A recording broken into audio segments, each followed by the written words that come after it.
Welcome to the Marvel Alliance podcast, where we cover anything and everything to do with the Marvel Universe. In the comics, TV, and movies, we will go from Earth 616 to Nueva, New York, to the Spider Society headquarters in order to bring the Marvel Universe right to you. I'm the man without fear, Chris. I'm your friendly neighborhood Brent. And I'm Travis. Alliance Assemble. Symbol. I had Volume nothing. 166. This is our big Spider-Man Across the Spider-Verse review. And as you can see and hear, we are joined by another member of our network. And this is a special occasion because we're going to call this a crossover because we cannot do this without, it's animated related. And so we're going to have to kind of bring on our Animation Nation host for this. That would be Mr. Travis Hines. Thank you so much for having me. I obviously crowbarred opened the door to get on this show, saying the animation thing. I just kept yelling animation, animation, and No, you guys it fits. luckily let me on. So it fits. This is a great time for you to come on. Of course, you've come on and fill in for one of us being gone before, but it's a main thing. It literally crosses over with both of our shows. No, this is appropriate. Yep. and it's nice to get the good movie review. And the last one I was on for was Morbius, so I'm glad to talk about some high quality today. I guess spoiler, you like this more than Morbius. How are you doing today, Travis? I'm doing well. Nice to get out to see a movie, Chris. New kid and all. It's shocking how crazy my theater was, especially going from the last couple movies I've saw as basically dead for the 1st showing, which I normally go to. So this was pretty cool to see. This got me pumped. I'm a little tired now, but excited to talk about this film. How are you doing, Brent? Good. I missed last week's episode because super busy season at work, and we're still in it, but we're not like that 1 week is the peak. So it's all better from here. So I'm here. I'm still feeling the exhaustion. I won't lie, but I managed to go see this movie twice, and whatever it takes. Whatever it takes. It's Spider-Man. There's no way I was not going to go see this. And this morning we took my son to it for my second viewing, and he absolutely loved it. Just engrossed the entire time. I was a little worried it might be too long for him. No, it wasn't. It probably could have been another hour, and he'd have been into it. Oh, good. Well, I want to definitely thank Mr. Travis Snell for filling in for you last week at that point. I know he always has a good time coming back on the show. But yeah, same thing with you. Like coming up to our final week. We're in exam week, so lots of stuff going on, prepping for the end. So I'm very, very tired. Had a garage sale today, so that was a lot of work. And but glad it's done and taking a deep breather tomorrow. But yes, this movie is we've all been very excited to finally review this, talk about this. We haven't shared too many thoughts amongst us all, so this will be kind of first thoughts at that point. So but let us get into all the show plugs, everything, so we can start talking about this movie. So we are part of the Geek Ultimate Alliance Network with 8 shows covering the wide range of geek and nerdom. To see the full schedule, check out the show notes below and subscribe to the Geek Ultimate Alliance Network on Twitter at GWayPod Network so you know when all the shows drop. We also have a Patreon. If you want to throw a couple of shekels our way, we got 2 tiers. Our dollar tiers are tip jar to say, hey, you think we're doing a good job? And then we got our $5 tier with ad-free episodes, early access episodes, and Patreon-exclusive shows. Including our show, We Can Watch This All Day, the Marvel Alliance MCU Rewatch. We have 17 episodes, with our most recent one being the Black Panther review. We've got the DC Alliance guys doing their DCs through the years. And what is up next for you guys? We just hit Batman Returns. That went up, I think, a day after you guys put your episode up. And on deck is Batman Forever.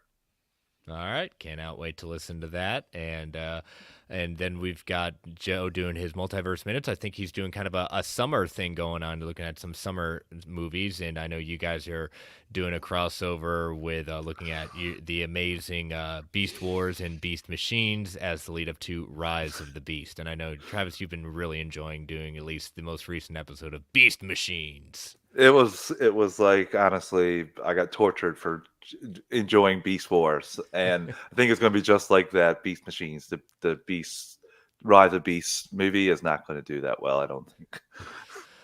Well, definitely, and we want to, hopefully our patrons are enjoying this. We cannot do this without your support, but if you're not a member of our Patreon, join us on there, going to www.patreon.com/GUA network to join our Patreon.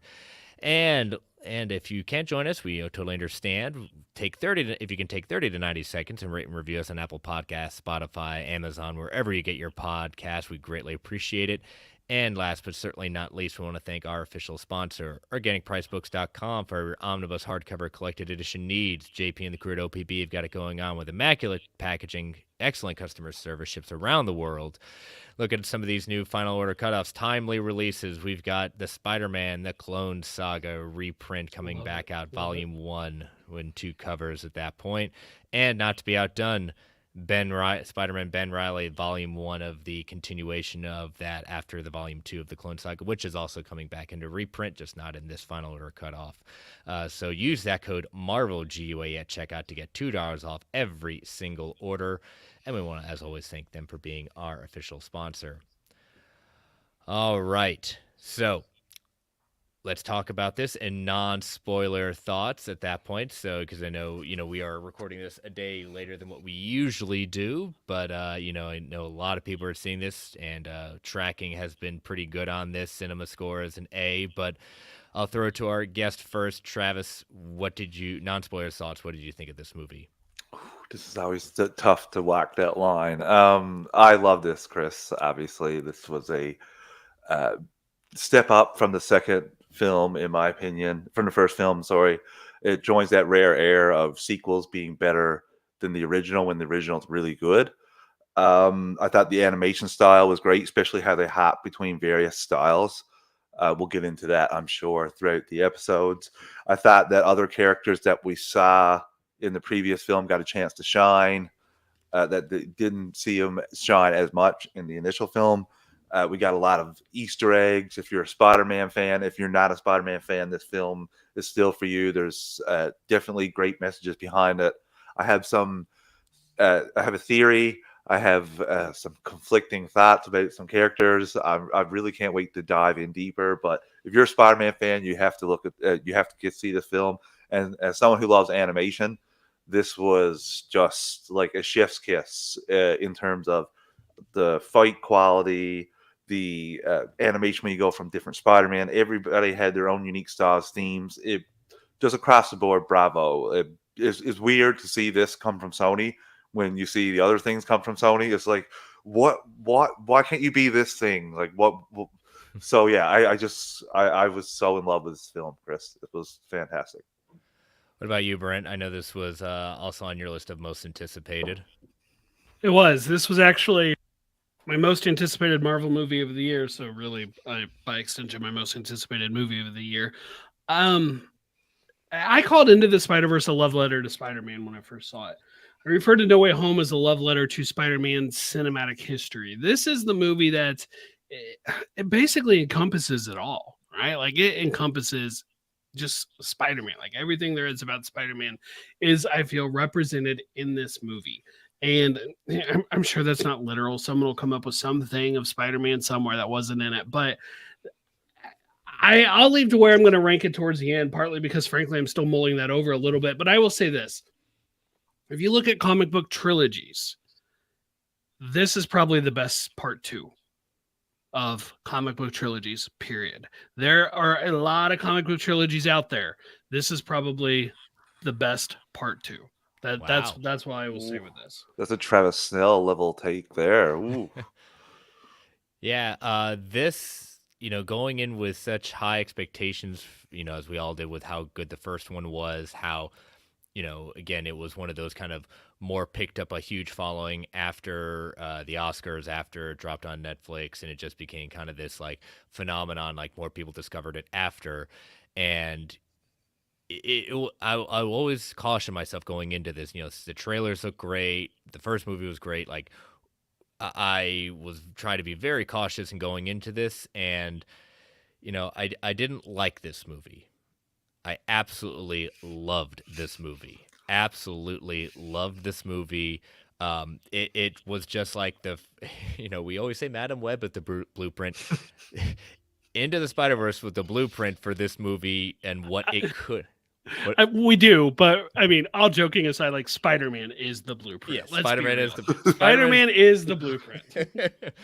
But what they did with the first one at that point, and they knew like the expectation would be higher for this, looking at what they were trying to do with this movie, and just animation style, taking it up to a level, taking the idea and throwing us deep into the multiverse in the Spider-Verse version of it. And when some people are saying, man, Spider-Verse is doing the multiverse, probably some of the best, if not the best people I've ever seen. It's hard for me necessarily to say you're wrong on that. And that I don't understand your take, but man, just seeing it's not just the Easter eggs of this movie. They took the character development into a different level and gave some people and some characters even more chances to shine and really develop this story.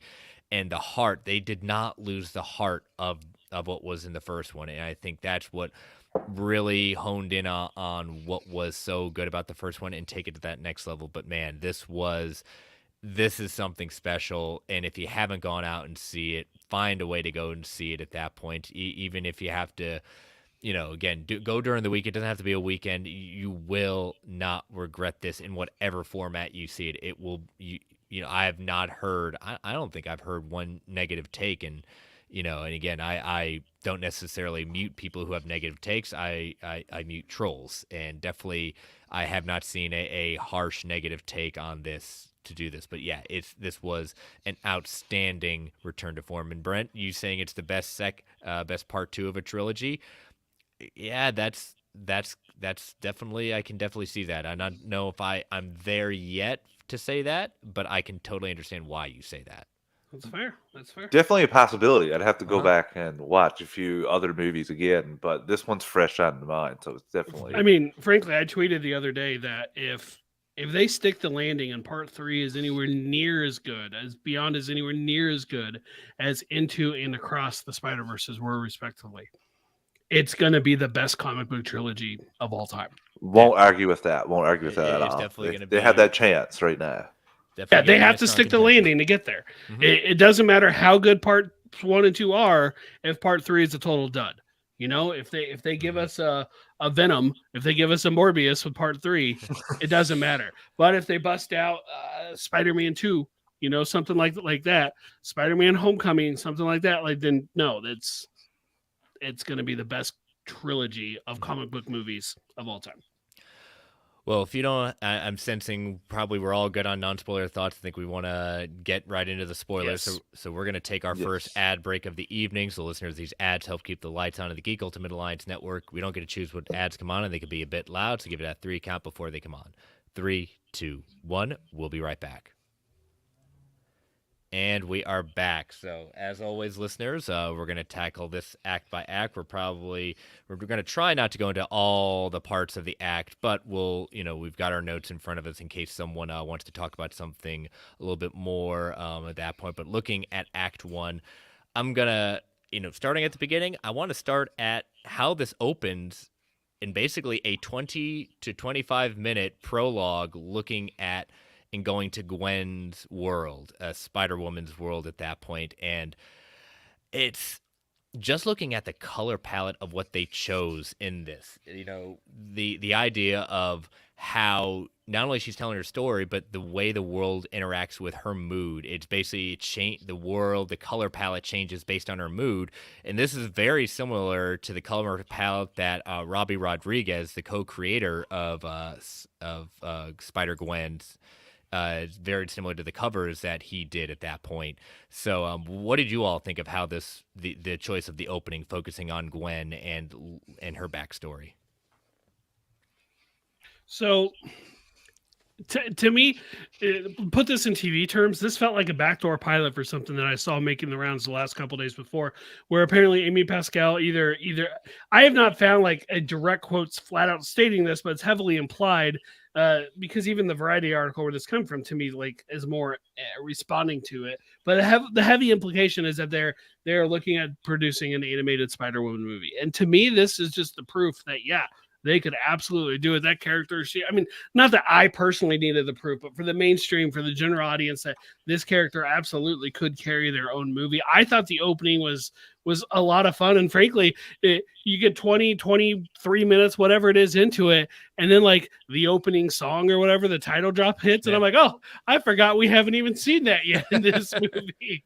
No, I loved it. I just the way she talked about, like, this is Miles Morales. He was bit by a spider, but he's not the only one. He's been through all these hard times, but he's not the only one. You can see where the rest is going. Like, I really liked it, and all the while she's talking, you're getting a retelling of Into the Spider-Verse. They're catching you up on the highlights of that movie. I thought it was a brilliant way to open it. I agree with Brent too. I absolutely love this. I was blown away when you hit the 25 minute mark or 23, whenever you get the opening sequence. I was like, oh yeah, we're here for Across the Spider-Verse. I was already geared up and ready to go watch Gwen's story the entire film, if I'm being honest with you. Love the animation change as well. Like I said earlier, everybody having their own animation style is great. It just makes it pop more. And Gwen's, you see it gives it more of a tragic backstory with Gwen to see how it all played out, and basically seeing her tryout for the Spider Society all in that opening sequence was just awesome to see, Chris. And like Brent was saying, I think at the very least you could have a show where you go with some people of the Spider Society, seeing their backstories. I know I would assume Sony would go for the films and the money like that, but you could do a lot of different Spider people that we've seen here in this film. But to give Gwen, who I didn't think had enough shine in the previous film compared to Peter B. Parker, it was nice to see her really carry this film for the opening 20 minutes. Yeah, and kind of seeing the dynamic that she has with her father being, the captain that is going after Spider-Woman in this case, because it's his belief that Spider-Woman killed Peter Parker in this universe, which we know has not happened. It became the Lizard, and just because he wanted to be like him. But it's always that idea of like who is close to the Spider person, whoever they are, that is not necessarily maybe on their side or things like that. And it's very interesting just seeing that kind of dynamic with those two, and that's especially when we get towards the end of the movie, is the idea of, can Captain Stacy, her dad, ever accept her for who she truly is, whatever you believe that to be, whatever she wants it to be. That's a very big thing that she's worried about too. She sees how much her dad is by the book. I mean, we see that even after after the sequence where she is forced to kind of reveal herself to her dad can't still separate his daughter from who the quote unquote vigilante Spider-Woman is. Yeah, and that's such a heartbreaking scene too, when he's encased in that shield and wanting to get out. That's and you're not sure. You're looking at her face. It's all a great little emotional tug there, and it just, honestly, it builds up the first film too, in my opinion, because when you go and watch these back to back, like Brent says, when you get to the trilogy point, one of the things I find with really good trilogies is it strengthens previous films without even trying to do that by building up the backstory here. Is on rewatches, I will say, her backstory going back into it. I really adored them doing it this way, and I'm glad that they kind of went this route, especially to introduce the other Spider characters as well. Mm-hmm. The stuff with her dad, just throughout the movie, it is. I think you used the word heartbreaking, and it is heartbreaking. And there's just that moment when he draws the gun on her after she's taken the mask off. It's like, what are you doing? Okay, I guess you really believe that your daughter murdered Peter Parker, but okay, I guess that's what you.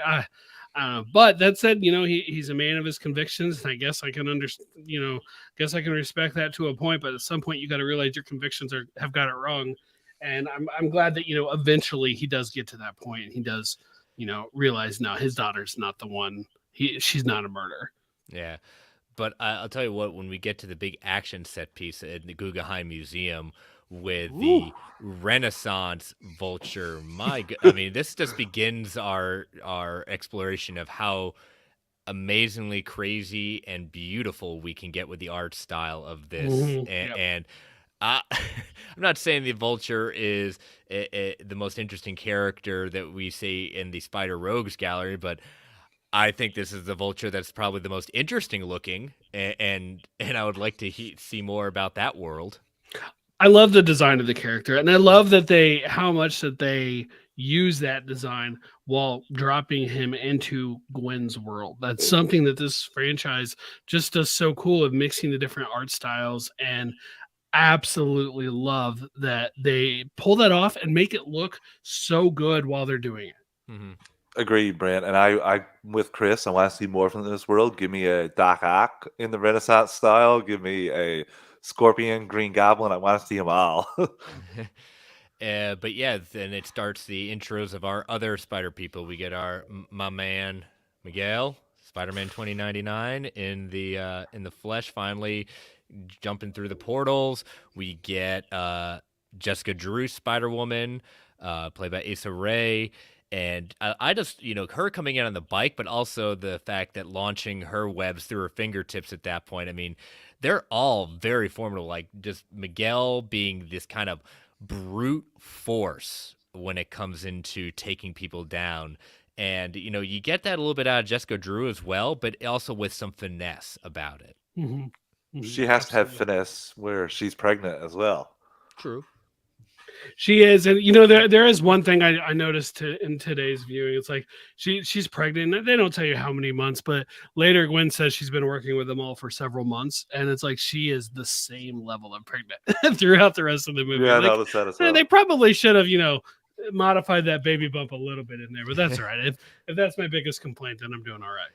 And I do love that, Miguel makes a direct reference that he's here to clean up the mess they made in the first movie. And it wasn't just a throwaway line of the trailer. We get the No Way Home reference as well at that point. I'm glad that was not just a trailer kind of nod. We got the truth in the movie.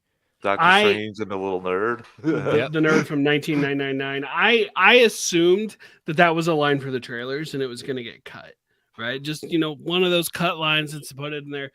But I had no inclination that it was actually going to be the events of the first movie that basically are causing this. That, I thought it was wrapped up, that they were done. And so I thought it would be a new multiversal story. And it is really, but it's one stemming out of the first movie. And I really, really enjoyed that. So like, as soon as like Miguel says that line about Kingpin and the Collider, I'm like ears perked up. I'm like, oh, this just took a turn I did not expect. Yeah. And sorry, Chris, and he seems to have all the answers when he jumps in, but ultimately has to ask for Jessica's help taking him down. Mm-hmm. And like I said to Chris when Brent, when you weren't there, this was pretty cool because you see Gwen's tryout for this team in real time because she helps take him down, and Jessica Drew is basically pleading her case to Miguel at a point, just saying like, yeah, she's impressive. And he's hesitant to take her, obviously, but it's still, I really enjoyed that whole part of this fight as well. Well, I especially like how they're hinting at something that he doesn't want to take Gwen because of her connection to obviously Miles, but I like that they're dropping that, like, we can't take her.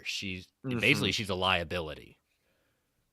Right. And, they don't tell us as the audience. Sure, we can, of course, infer it's something to do with Miles. It's just, why we can't take her. We can't do it. But how's he going to deny how useful she could be after the helicopter save, right? Which she was the main part of. And then, of course, I'm sure, and I've already seen some people are calling him a villain and stuff for this movie. I'm not sure I agree with that. I'm going to go with the word antagonist, but he has a heart. He's not a bad person. Needs a dictionary. In the right place. All. And sure enough, he sees that he's like, he can't leave her behind knowing that she's absolutely screwed and he's the one who rescues her from her dad, firing on her with a gun, or presumably firing anyway. And so, he is a good guy. And of course, he figures out he needs to take her, or at least let her come, to be more accurate. Yeah, and I will hold back my pushback on anyone who says Miguel's a villain by basing in what's revealed in the movie of why he is the way he is, and which is very much his behavior, his nature is very accurate to the comics. Not necessarily the backstory that they're putting in this movie, but his nature and his demeanor, at least in the first initial run with Spider-Man 29 by Peter David and Rick Leonardi, it is very true to the character. And I have a kind of a reason why the people that think he's a villain, I think it's just a misunderstanding of one word that he uses a couple Smash. times, and we'll get into that when we get a little bit further down the line. That would be Hulk. No, but yeah. So, but yeah, so then we finally get our title sequence after, Gwen goes there, and then we get back to Earth 1610, which is, in the comics, the Ultimate Universe, but this is Miles' true universe, and we catch up with Miles. And, I do like, this is very much, more thinking about this, and as usual, I've only seen this movie once, but I like, upon thinking about it, this is very much a tip of the hat to the intro in Spider-Man 2, where Peter's been Spider-Man for a little bit, but he's also not, he's gotten better, but he's not perfect at it, and he's still and he still has a lot to learn, particularly balancing being Spider-Man versus his personal life, which Miles, just like Peter in the second one, is having a lot of trouble doing. Yeah, and Genki in this one, while playing Spider-Man on the PlayStation, even just straight up calls it out. You need to work on your balance. You have too much on your plate. Too much is going on. The whole time Genki is working on his paper by working through his process playing Spider-Man. Now he's playing that Spider-Man game. I got questions. I got continuity questions there because Miles Morales is in that game, but we're gonna let it go just for the fun gag. Yeah, that's true. That's true. They did. I don't know if they thought through that. Hey, we could do product placement. The nerds like us, we won't argue with them. Oh, we saw it right away. We saw it, and like I love those little Easter eggs. Like you can quib about it if you want, but I just love getting back to Miles too. This was a cool opening, and that's ultimately always the Spider-Man's problem is balancing being Spider-Man and his personal life. I know that was the whole thing for the '90s animated series and the Spectacular, and even that Neil Patrick Harris stuff in the middle there with MTV. So I think it's just a running theme for Spider-Man, especially in the animated show, because because you can play it out longer. And I love how they just immediately got to that here because you have the parents waiting for Miles to get here, and we get a whole sequence before he even gets there. And we get our introduction to the Spot, voice acted by Jason Schwartzman, and I'll have to say, like, my prediction was that the Spot would be this kind of background nuisance, and no one would start taking him seriously until he got to a certain point, and by then it was too late. I will say that prediction ended up coming true on that one, but I have to say that Jason Schwartzman did a very good job with his voice acting, but also the depiction of the character being a joke and trying to say that, hey, you're Spider-Man, you're my arch nemesis. You made me, trying to be that kind of, Batman Joker like thing. You made me, and I'm going to make you pay by taking everything away. And I love his intro and the fact that he's bumbling. This is his first time kind of outdoing this, and it's Miles sees him as a joke. Miles sees him as the quote unquote villain of the week, and that really sets him off even from the first time he sees it, and then you get the part 2 later on, where they go into Alchemix. But I did like kind of how we see that this is a new on the scene villain, but someone that can be very powerful once they understand how to work their powers. Spot, he's a fun villain. He's a fun villain in the Spider-Man the animated series, which is my first exposure to him. I've always enjoyed him popping up in the comics, and I thought he was great here. I thought he was hilarious. He's trying to steal the ATM machine, the AT machine, basically, as Miles points out. And I thought he was a lot of fun. I loved it, and I love the way that he does start off as this villain of the week.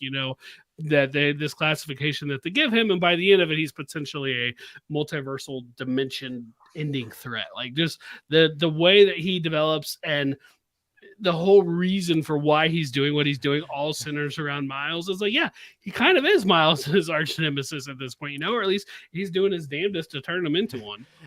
I just love that connection that they see for that first one, how they bring that little connection. Like, he's the one who was using or had the spider that bit Miles, that escaped. He was the one working on that spider. Miles is the one that threw the bagel at him in the first one, and that bagel, I love that bagel hit the spot. The bagel totally hit the spot. Yes, it did. That bagel gag is one of my favorite gags from the first movie. I have just, selecting a bagel, he throws it, pops up the word bagel on the screen. Absolutely hilarious. And the fact that they took what I would bet money was just a throwaway gag in the writer's room for Into the Spider-Verse and turned it into like a part of the major villain for the rest of it. It's just, it's brilliant. I'm gonna say they knew all along, and I love the Spot. I love him from the animated series. Like you guys say, I think he's a really cool villain if he knew how to use his powers. But ultimately, he's used here for comedic gags. In the start, he's just a very comedic villain. Even when the fights, especially the second part after Miles tells him to stay, he's a little offended, but there's still banter going back and forth. And by the end, he looks like something out of a horror film or horror movie to me. He can't even really talk. His powers are so out of control. So I just love how we went there just because Miles wouldn't give him the time of day. Here he wanted to just move on from him to go on somewhere else. I really loved the way he's shown too. It is comedic at a time, and then he's just going deeper and deeper as he's leveling up. I can't believe that term was used. I just had flash PTSD vibes, but no, this is fantastic. The way he's drawn, it gets more horror as you go along, the more power he consumes. Mm-hmm. Especially, when kind of seeing that interaction, especially when the Spot falls into himself and they think he kind of disappears, but he starts realizing of what the power he does have, and poking his head into different universe, like a 1960s comic universe, and then we get the Lego universe, and we get to go back to the Lego universe. We heard in Gwen's world, J.K. Simmons reprising his role as J. Jonah Jameson. He reprises his role in the Lego universe at that point. We get him popping into the Venom verse with Miss Chen. Which I did not. You would think, going into this movie, I completely expected to see some connection to the live action Spider-Man movies. I did not consider a connection to Venom at all. Not one bit. Yeah. Same.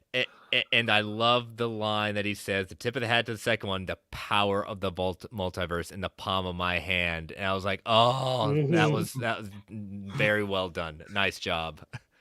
Well, you get his actual voice at a point when you're walking down later on, further down in the film. Yep. Yes. Talking about Miles's relationship with his parents, you get the mom obviously being upset that he's getting a B in Spanish, and their kind of reluctance to encouraging him to want to leave home to go to Princeton and things like that. But I really enjoyed him talking with his dad as Spider-Man, and his dad kind of telling him that, how he feels Miles is hiding stuff, and he's more afraid of losing him in some way, shape, or form. I think this movie has a lot of. I was more impressed by how many quiet moments we did have with the parents, and how much you get everyone, even they develop as a character in their role at that point. But you can kind of see it's a way for Miles to kind of see what his parents really are doing, so that he can cut them some slack as well.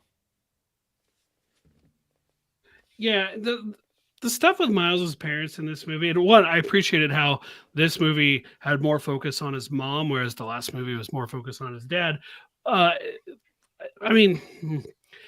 I just wanted him to tell them you're Spider-Man. I'm just begging, and I get it. I get why he doesn't. Of course, Spider-Man doesn't tell the parental unit who he is, and we all know why. I just wanted him to do it so bad. I was like, your parents are not going to be like Captain Stacy. You didn't just murder someone, or you didn't even, weren't even implicated in a murder of someone. They're not going to see it that way. They're going to tell you to quit risking your life. They're going to be mad that you're doing that, but they're not going to be coming after you. Your Jefferson's not going to arrest. Just tell. Of course not. Of course he couldn't do it though. Brent, same. All I could think was just look who's helping you, who helped you make your soup. Look who helped you when you were questioning yourself at the end there. Peter's Aunt May, who he must have told a secret to at some point, and she's like being his guy and the girl in the chair. So tell your parents. That's what I was thinking while watching that as well. I wish, and I knew when Gwen was telling him like, "Don't tell." I was like, "Oh, this is terrible. Like, all you need to do is go back to your home world." But I have a question for you guys about that. Do you think she was reluctant to go because of what happened with her father, or what happened after when she found out from Miguel and them what is supposed to happen? Because I thought about that after the film. I didn't think about it until the time. I'm like, was she reluctant to go back later? Like, obviously, for the first couple weeks, she was scared. But after she found out from Miguel, you have to find out that, Captain is supposed to die. Did she not go back because of that, or because she was scared of everything that went down? I thought about that after, and I couldn't come up with which one I thought. I think it's more because of what she knows the truth about Miles. Yeah, okay. Yeah, that feels. I mean, it feels like both. Really, it feels like the kind of she left because of this, but eventually she found out. She probably told at first like, "We're just fixing anomalies. We're fixing things like that. We're their own version of the TVA, and that's what we're doing." And then she eventually finds out what like one of the major canon events are, which I'm sure we'll talk about in a little while. Then, of course, like now it's a whole different thing for her, and she probably just doesn't want to go home to deal with it, because if she's and you could question if that itself would cause one of these events, because if she wasn't there, the spider person is supposed to be there to witness it. Mm-hmm. So there's questions about that, but regardless, to answer your question, I think it started because of running away from her dad, and it ended because she was trying to protect and not deal with her dad. Okay, perfect. Yeah. But yeah, so we kind of leave it right there. For anything else in Act 1 that we want to kind of go over before we take our next ad break and head into Act 2 with the party that's being had for Miles' dad being promoted? No, I think we're good to go on. All right, so we're going to take our next ad break, listeners. As always, these ads help keep the lights on the Geek Ultimate Alliance Network. We don't get to choose what ads come on. It'll be a bit loud, so give that 3 count before they come on. 3, 2, 1. We'll be right back. And we are back. So, all right, so Dad's getting a promotion. He kind of said it under his breath with the counselors meeting at that point, and they're having a celebration. Miles again pointing out the fact earlier, as I said, he's having trouble in finding that balance. He's trying to do the right thing, trying to get there in time, trying to get the cake, and single crime seems to be popping up. An armadillo on the track. Someone's robbing a store. And I do love his smoothness of quick changing while flying up the stairs with his web. That is quite impressive. It's not his first time doing it, obviously. No, he's clearly practiced that move several times. Remember how he was so fumbly in the first film? Just look how far he's come. Yeah. It's awesome to see. And this is a year and a couple of months after the first one. A year and 4 months later is what they say. Mm-hmm. Which is an odd way to just say 16 months, but what are you doing? Why not throw 16 months? Well, Yep, and I'm not surprised that his parents blow up at him, and just like a teenager, they don't want to necessarily hear all that at that point when they've got other things, and they whatever him. I can't wait till my children tell that back to me, because they're not going to like the results either. Yeah, and going back a little bit, but when it's revealed he's not doing as good in Spanish as he is at the others, that was a pretty good gag. And a side note, I think it's revealed later on that Gwen wasn't doing too good in English. Had to be in English. I can't remember. You're right. You're absolutely right. So just the little subtle things there. I thought that was a nice little ad. Yeah, it's a good point. Mm-hmm. And it's a wrong move at that point, but it's. He's grounded. He goes to his room, and so this is where we pick up the. Gwen suddenly reveals. This is where we kind of pick up where the end of the first one, and the directors have said they kind of had to fudge a little bit with how the ending of the first one was timeline wise versus this. So again, headcanon it all. With where you hear her saying Miles. Yep. I I think it's easy to explain that away as like a daydream for him. True. With the way that he was obsessed over her and the amount of drugs. Yes, that is obviously like a retcon, but I think you can in universe explain it just as a daydream. But when you make awesome movies, you get the benefit of the doubt. Exactly. But I love it how when she gets into the room and he's been drawing her and she finds that sketchbook and most of the images are her. Like, even in the first one, she knew he had it was sweet on her at that point. Yeah, this one's pretty obvious that he would love to be with Gwen if at all possible. Absolutely. Oh, 100%. But I love it how she just starts dropping the stuff about the Spider Society and this guy named Hobie is like, who's Hobie? Who's Hobie? Like, he gets very, very jealous very quickly when he doesn't know anything about who Hobie is. But it's this interesting thing about, like, she talks about the spider. Say, what do you mean? All the best spider people are there? Can I get in? Can I get in? It's like, maybe I'll put in a good word for it. Like, it's like, I want to get into the secret place, and how do I do this? It's such a teenager kind of thing. And I want to ask, like, how much older is Gwen versus Miles? I mean, do we have a idea? Because I don't think they ever said. She does say she's older than him, but I don't know how much older she is. They never flat out say. I always just thought of it as like a couple years, which at that age range, I mean, you work in a high school, a couple years can make you look very different in ages. She was in the same high school as him in the first film. Like, she infiltrated that school. So I would say her being a senior, him being a junior type thing. That's what I headcanon in the first film. So throw that away. She's probably just graduated high school. Maybe not going to college, but like could. So 18. Just a guess. Yeah, I mean, possible. There's the joke about her looking old enough to vote, but I guess I would peg it at 16 or 17 years old if I was the one writing it. Mm-hmm. Yeah. So there's so many good moments with them just swinging around and getting an idea. We get that she tells Miles that he's the only friend she's had since Peter died. And tells him in every universe Gwen falls for Spider-Man, and in every other universe it doesn't end well. And I like how they just leave it there. But I love the juxtaposition. We got it in the trailer scene of them hanging upside down and seeing the world, but it's like they're the only people that can see the world like this and see it in a different way. And it's such a cool. I mean, I know it's animation, but the cinematic view of this is so darn good. Mm-hmm. Yeah, no, I mean, there are several times throughout this movie I just think of how cinematically it looks, how good it is, and I'm glad that the first time I saw this was on a big screen. Same, Brent, like in an IMAX screen, and there's little subtleties, Chris, when they're sitting down. Like, Miles puts his hand closer to her first, and then she says that about every time Spider-Man and Gwen get involved, it never ends well. In any universe, and Miles takes his hand back for a little bit, but then he says the like first time for everything line, and you can just see her seeing like in her face like why she likes Miles, and that stuff you usually only see that in live action, the look on people on characters' faces, like the emotion, but no, you see it here because this is cinematically gorgeous, even though it is animation. It works so well here, and like you said, that view is fantastic. And especially, she's there on a mission because at one point she swings ahead of them in order to put a tracker out, a monitoring device to kind of what we know she's looking and monitoring after is trying to find the spot.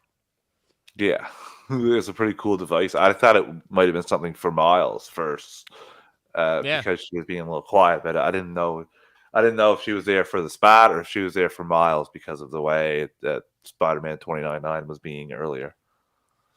Could be. Very much could have been at that point. But, this movie is full of quiet moments. This movie's for like, and Brent and I really love these kind of moments in movies and how good they are. The moment between him and his mom, that discussion about the idea that she says he can tell her anything and he tries to tell the truth and he can't draw himself to do it yet. It's not about trusting his mother. It's just, he's more worried about the worst case scenario, because it would just break his heart so much, because he loves his mom so much, he loves his dad so much. And his mom proves himself, saying, just go after Gwen. You're grounded when you come back home, but go after Gwen. But she reminds him, saying, don't forget who you are. Tell your friends to take care of this little boy, and no, don't forget don't get lost, and don't forget who you are. It's a good mom son moment, but it's such a real moment in this movie. It is, and it's also a grounding moment for a young superhero, for a Spider-Man character, whose parental units are always so heavily important to them, and more so than not every other comic character, but more than many of them for sure. And it was such a touching moment. I even appreciated how she throws in the gag about, you better bring a cake, and of course you think I'm joking, but you are still grounded. Yeah. Yeah, the family hits really well in this film. Honestly, it's nice to see you hear Miles' father talk about it later on, but they have to grow as well in this film because Miles is growing and he's not the same little boy that he once was. He's going to have to get out there, spread his wings, as Spider-Man tells Miles' father when they have that chat. Chris, I love how Miles' father brings that back around at the very end when he's talking to his mother. So the family, that's one thing that I love, and it sucks that in most cases Spider-Man is supposed to lose a piece or two of that, just canonically. So, yeah, I just love Miles' family and how he interacts with him. Yeah, it's just a nice kind of moment, but I really loved how, we change over, and then we get to see what Gwen's really doing and chasing after Spot. And I love the technology she has of, Yes. the monitoring device, like recapturing exactly what the Spot's doing, how Yes. powerful he's getting just by doing one, new collider at that point. But how she sees exactly is she missed him, and uh, it's almost like she knows how dangerous he is, but isn't telling everyone how dangerous the Spot is. Yeah, the tech that she has, like it's much cooler than just a regular watch, as Miguel said in the first act. I'd love to see more of it specifically. I'd love to see more of how they developed it. Did they develop it just from the year 2099 tech, or was there other dimensional tech involved in that as well? But regardless, I like the way that she was able to use it to like replay events that had happened that she was not there to witness, like when the stuff with the Spot that she watches here in a little bit. Well, you Yeah. know that she's supposed to be there watching what's going on instead of leaving that device. She goes off with Miles, and you can hear her like, no, no, no, no, no, no, as things are going on. She knows that she's going to get either chirped for this or get in actual trouble for this if it gets up to Miguel.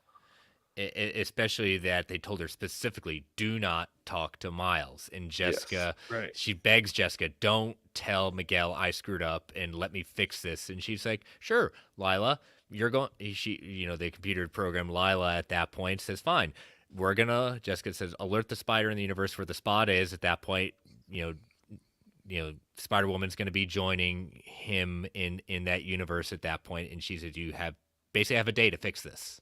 Yeah. And it's not just that she's not supposed to talk to Miles, but she knows about him being the first anomaly at this point. Mhm. Like, because she says later in the movie, I didn't know how to tell you, and kind of leads him on for a second, sandbags him with the answer to that. Well, But she does know what his importance is to all this. she knows what is going to happen to him, like what he's going to have to go through. She knows that what's going to happen to his father eventually, because Right. she couldn't come back because her or Peter B. Parker, because they just couldn't tell him what was going to happen, and that is Right, something but that we. that point later in the movie, like they say, this is not what we talked about. It was pretty clear that they know his deal, that he was not supposed to be the intended recipient of that spider bite. Oh yes, oh yeah, I agree with that too. And I would have to say that when we do see where they're going to jump to in Earth 50101, I'll tell you right now, Spider-Man India, Pavitar Prabharkar's universe is probably my favorite universe. They like just gorgeous. Absolutely, the color palette is just wild, and it is just a celebration of Indian Yes. culture Yes. with his world with Mumbattan. It is so cool, and his costume, it is very different from the costume that we know of in Spider-Man India in the comics, but I have to say it, Travis, they leveled up with this one huge with this costume, and he's probably my most favorite, not just new character in this to be introduced to, but the universe itself is so beautiful. Yeah, I know we talked about that costume when I want to say when the first trailer came out and we first saw it, but or whatever trailer it was that first showed that. But regardless, I agree. It is a great costume. And I enjoy the Spider-Man India costume from the comics, but it is much more closer to a traditional Spider-Man costume than what this is. But this I think just looks fantastic. I'm really glad that they modified it. And along kind of with the Jessica Drew costume, the modifications they made to hers versus the traditional comic book look. In both cases, I just think they were upgrades. And the animation style for his world is just it might be the best one of every character. Everything works well. The swinging, the fights, the action, the going back and forth. I just love it all. And we get to a point with this one that it basically breaks open the whole story and like lets us know everything, a lot of what's going on. And I have some questions when we get a little bit further in this adventure. Yeah, it's one of those. It's we'd love to spend more time in this universe at that Yeah. point. Oh yeah. But as you're saying, it's very interesting because he's the most different Spider-Man in the sense of like everything goes right for him for the most part. Like he even says like his life is great. There is not one problem of it outside of like, having to, he doesn't have the Parker luck, the Peter Parker luck of, enjoy having fun with his life. There comes a cost. He has to let everyone else, usually the Parker luck says everyone else has to be happy. He can't be. But in this case, everything right now is going really right. So that was an interesting kind of changeover. Just basically getting to see and whistle walking into oncoming traffic and not knowing. Mm-hmm. Yep. Everything's Exactly fine right. for me. My life is working perfectly. And so what do you like? How did you like how this all of a sudden they're looking around at that point and then the Spot just shows up and it becomes a big chase. And of course, he's looking for the Alchemex in that universe and was able to track it down, and it the huge fight ensues and we get the introduction of our next new Spider character, probably one of the coolest ones, and he's always been cool at that point, is Spider-Punk. We get introduced to Hobie at that point, Hobart Brown, who, interestingly enough, the original Hobart Brown was the original Prowler in the Mm-hmm. Yep. comics at that point. But yeah, Hobie, the art style for him, I mean, that was something that was just wild. And I think I heard that it took almost over a year to create that kind of art style to do it effectively.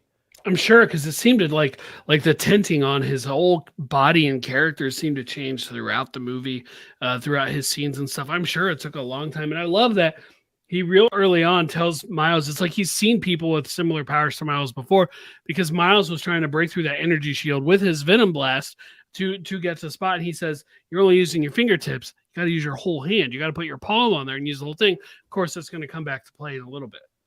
March to be of his own drum the entire film, which I really loved, and it comes back around in the very end, which you don't even think when you're meeting him right now, and his carefree attitude and does what he wants. You're not thinking that's going to come back around in the end for an extra payoff, but it does. Yeah, And well, I agree with that on my first watch. On my second watch, I noticed lots of little like lines about like, oh yeah, take a crap on the establishment, and the lines Yeah. like to that point, like there's more to them than just the funny joke about it, and so the clues are there. The clues are there when not to get us too far ahead, but when things are ramping up between Miles and Miguel later, at one point Miles says, "I'm not a kid."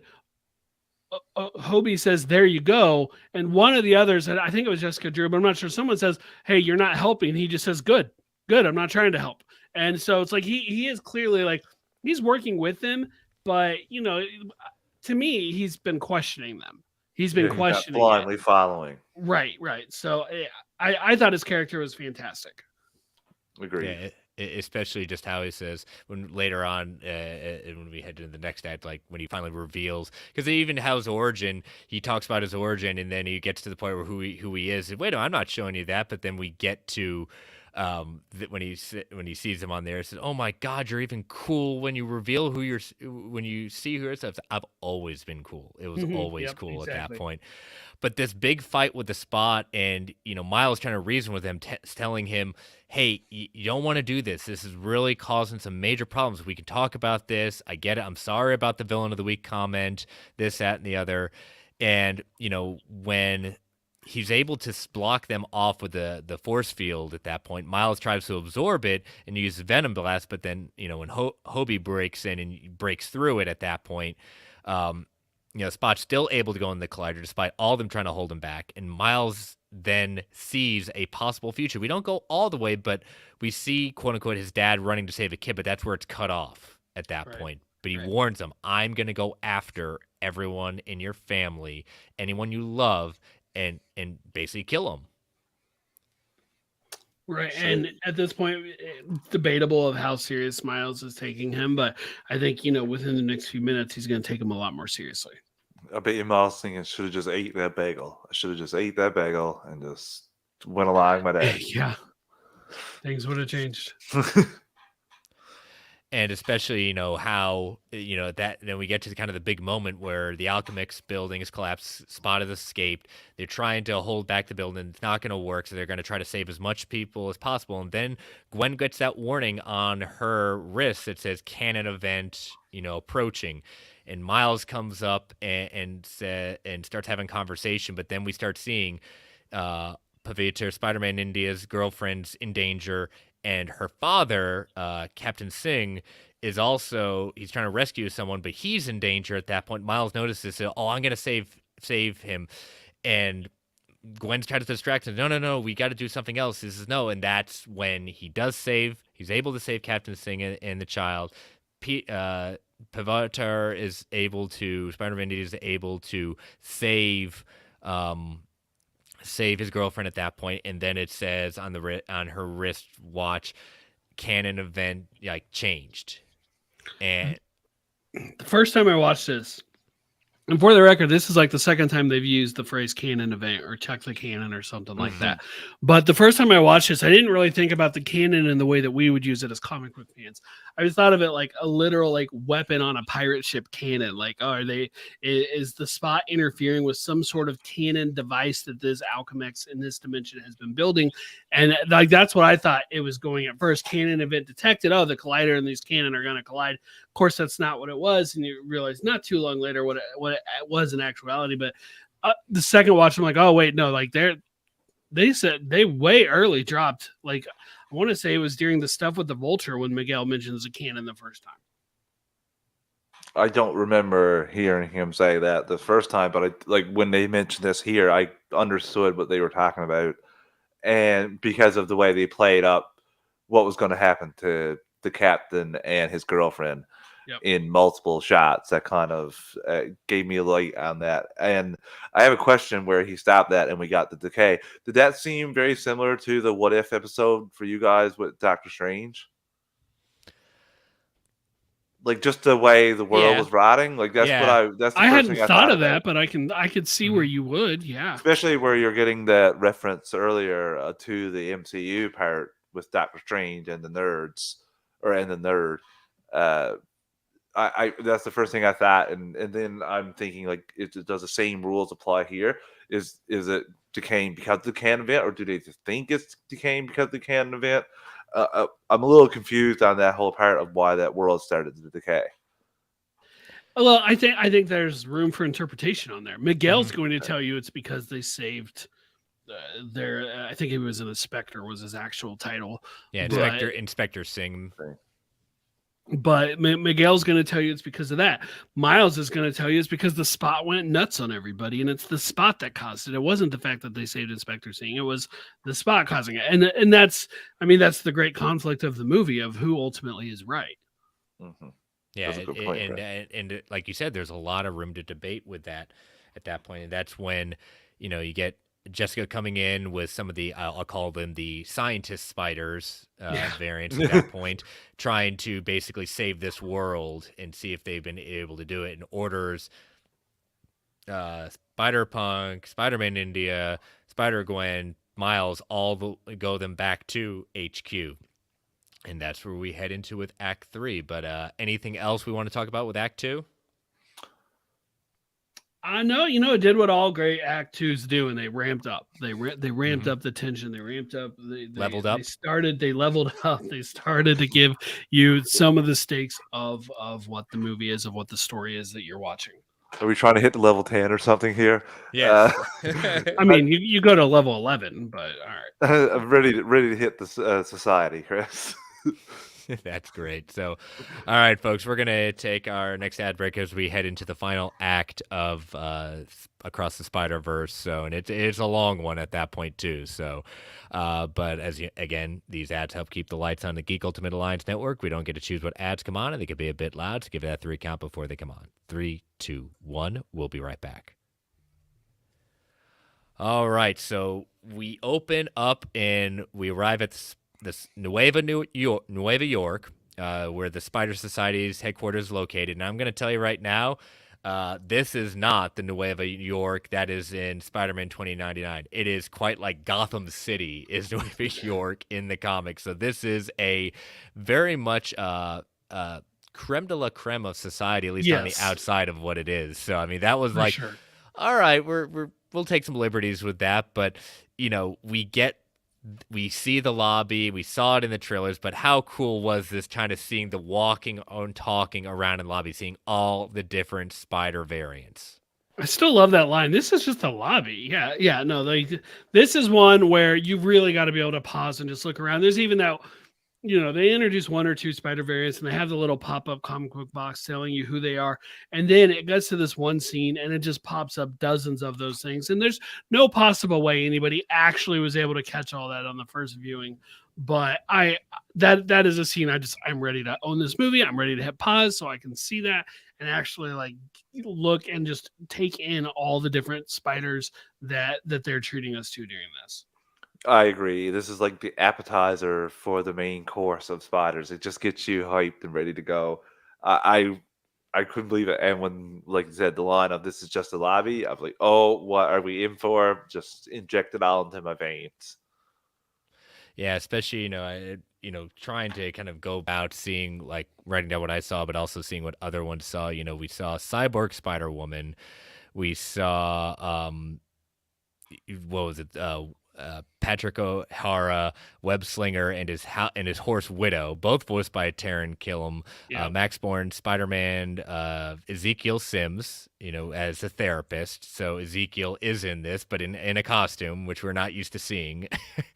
No, but I appreciate the inclusion of the character for someone who, he led to Moreland, which led to the Spider-Verse in the comics. Mm-hmm. We get Spider-Man Unlimited in this. We get Spider-Man from Spectacular Spider-Man. We get lots of different we even get Spider-Man from the PS4 game in this as well. Yes, the Insomniac one. And when they do that, they make a joke about video games. He's like, "Wait, are you talking about me?"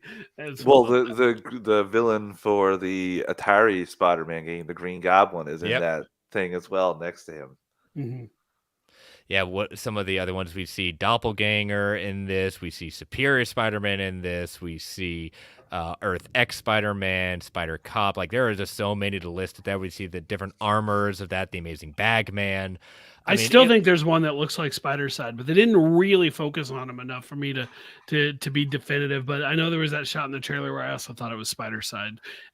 Spider-Side is just a clone of Spider-Man at the ridiculous and the height of the Clone Saga.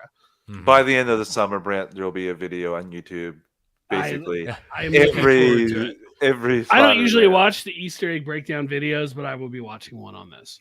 Yeah, it'll be definitely worth it. But I'll definitely looking forward to. Hopefully, they will have an extra on the drop when they drop this in digital and physical. At that point, just going over everyone you could possibly notice, because they're putting those in text boxes around, but it's so darn quick. Like, you can't pause the movie until you get it on home release. So, like Brent said, you're keeping up with it at the start of this, like looking at the different text boxes, and then it goes 12 to 15 on the screen in a matter of seconds. You're like, why? Okay, yeah, I give up trying to keep track of every one of these.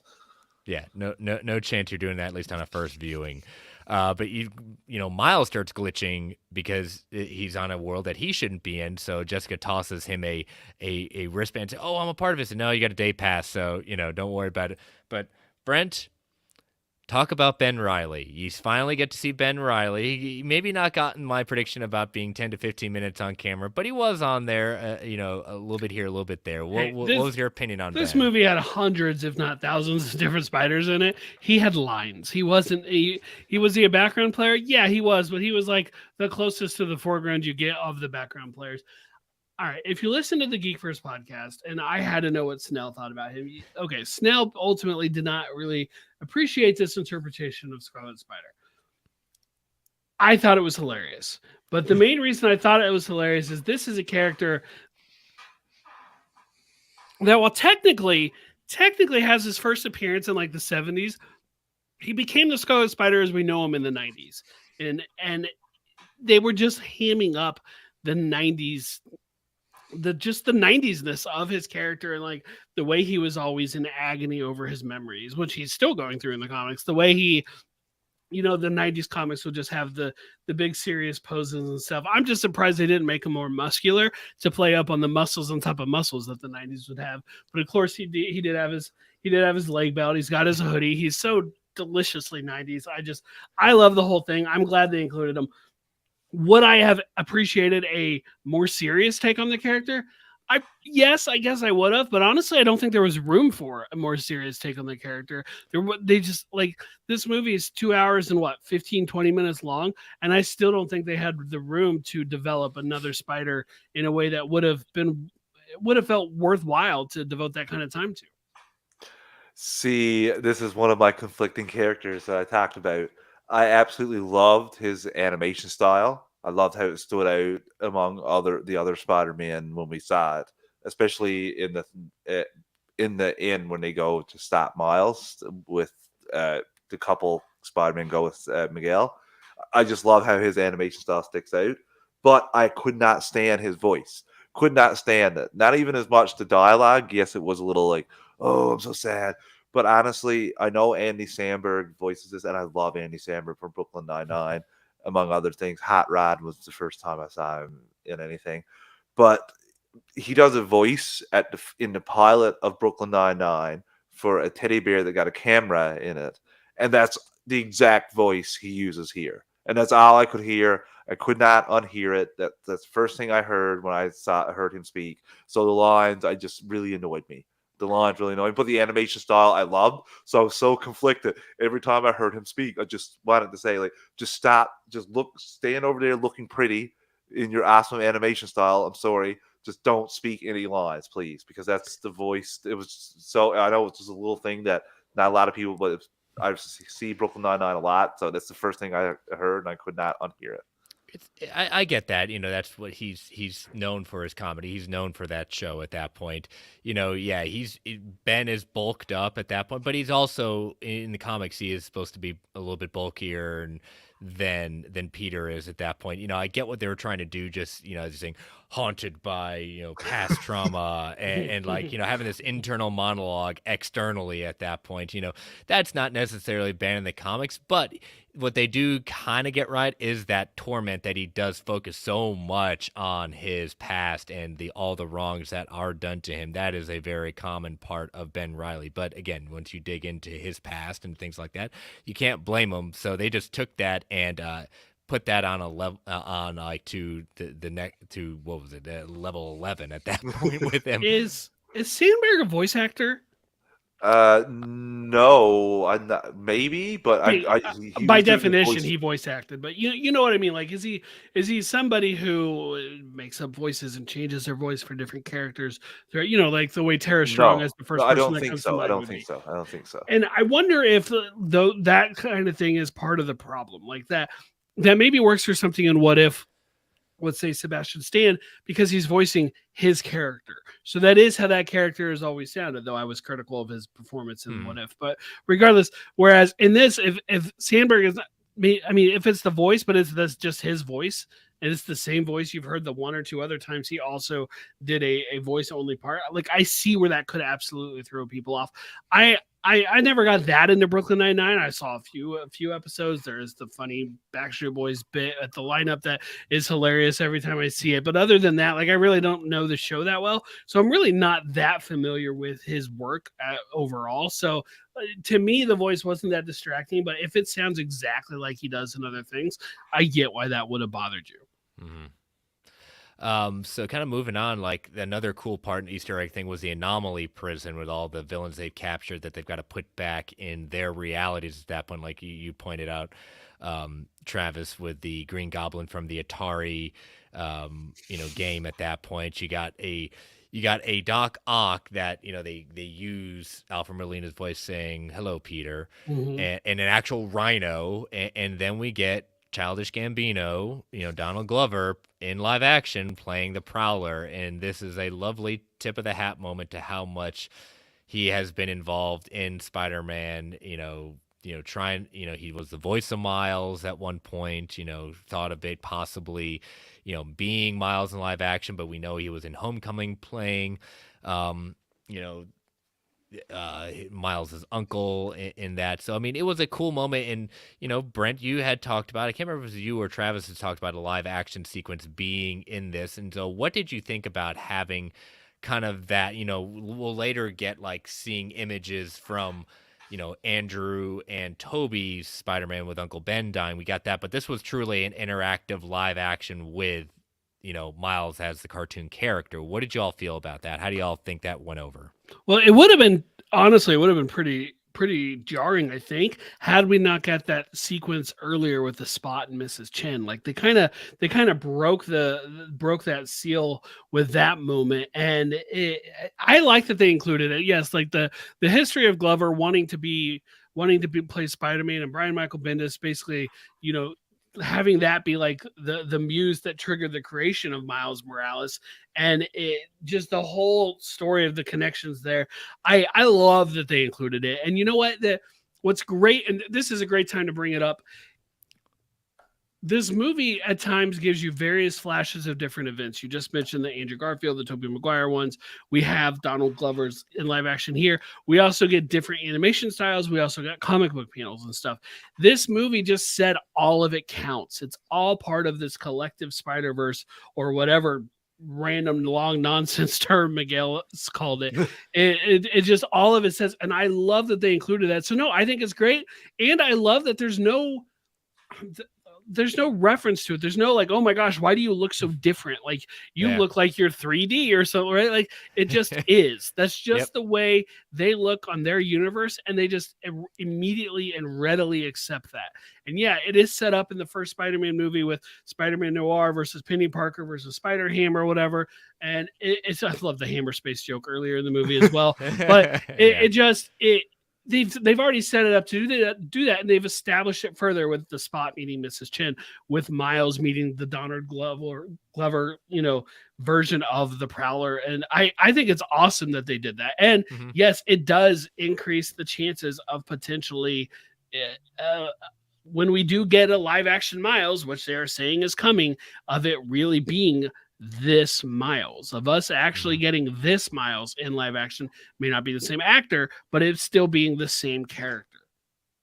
This was absolutely awesome. It's a nice full circle moment, because I know Brent alluded to it there, but Brian Michael Bendis was watching, as a Community fan myself, he was watching the season 2 premiere of Community, where Donald Glover was wearing a Spider-Man suit, and that inspired him to put Miles Morales in the comics. He was thinking about putting another Spider-Man in, and when he saw that, bam. And that was at the time when Donald Glover was auditioning, or trying to get an audition for the Amazing Spider-Man, because they were rebooting Spider-Man, and there were talks about them making Spider-Man into like a person of color instead, because they really wanted to shuffle the mold after Tobey Maguire, instead of going back to another just regular Peter Parker. So they did think about that, and that was him actually trying to with his agent get an audition. It didn't work out for him, but like I said, Brian Michael Bendis was watching Community, which is a great show, and bam, you get Miles Morales.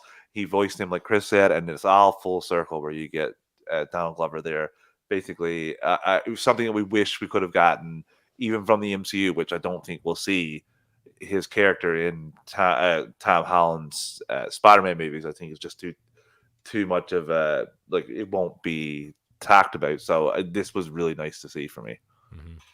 And, as before Miles really kind of truly meets Miguel at that point, Peter B. Parker comes in and, well, I take it back. He does meet Miguel, but then breaking the, the air you could cut with a knife at that point, because that's how much tension is there between Miles and Miguel. We get Peter B. Parker coming in and we see he's a dad. We get Mayday Parker. His life has turned around on him. He tells Miles he's inspired him to kind of correct his life and be that. So, I mean, I love that he is still the happy-go-lucky Spider-Man that is really, from being down on his luck, that he has changed it around and gone back to where he was and is truly happy.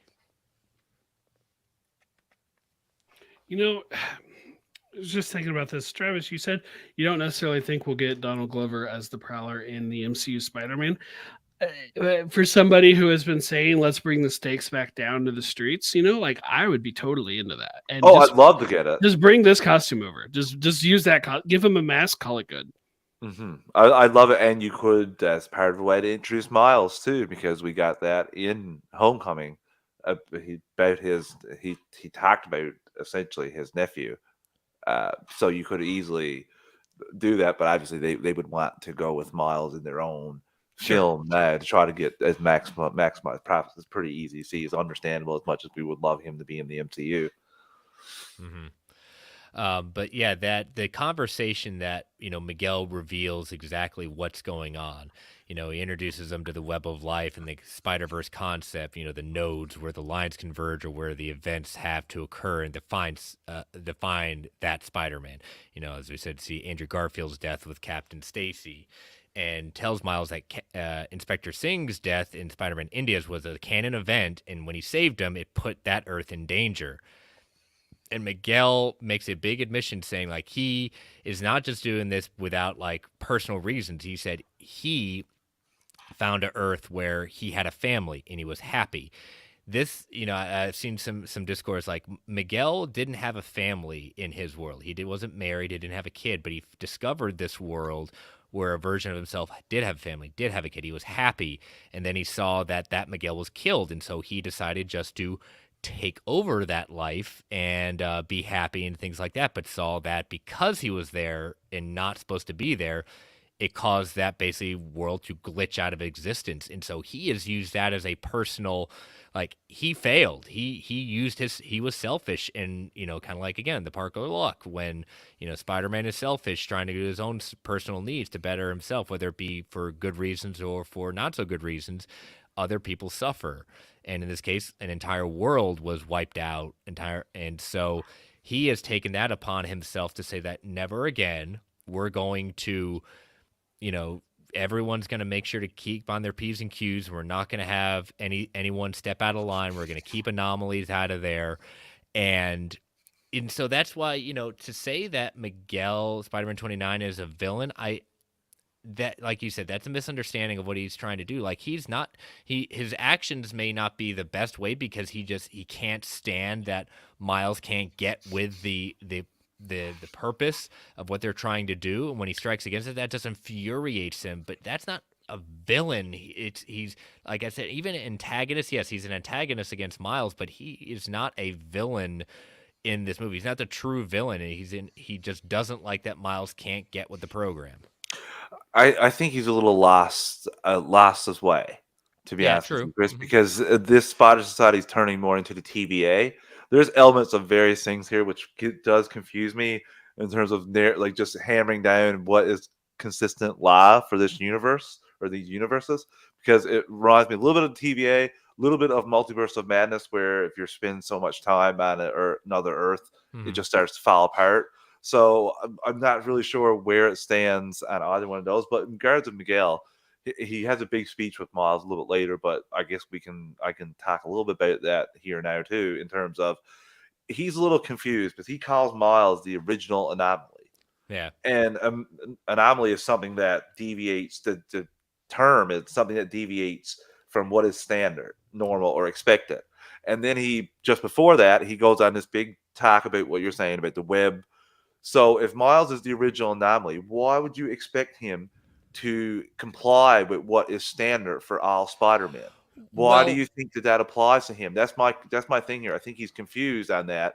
Ultimately, I think Miles' father can survive and not have a world fall apart, because I don't think the standard things for every Spider-Man apply to him because he's the original anomaly.